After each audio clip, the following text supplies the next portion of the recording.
Welcome to Low Key PD. In this tutorial, I'm going to show you how to identify and update linked objects in Google Vids projects. So let's say you're working on a Google Vids project and maybe there's a lot of content in the project that is linked to external sources because when you present it, it needs to be in real time. What you can do is go to Tools, click on linked objects, and what this will do is this will identify any objects in the project which are linked to external sources, and it'll list them in this little pane on the side.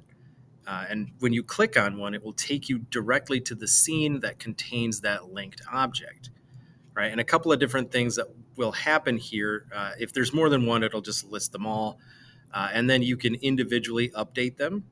If you know that the source data has been altered since the last time this Vids project has been updated, you can click on Update, or you can click on the actual linked object.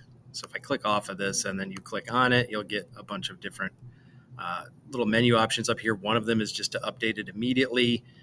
The little snowman menu, you can open that source, unlink it, and you can minimize that. I believe this right here.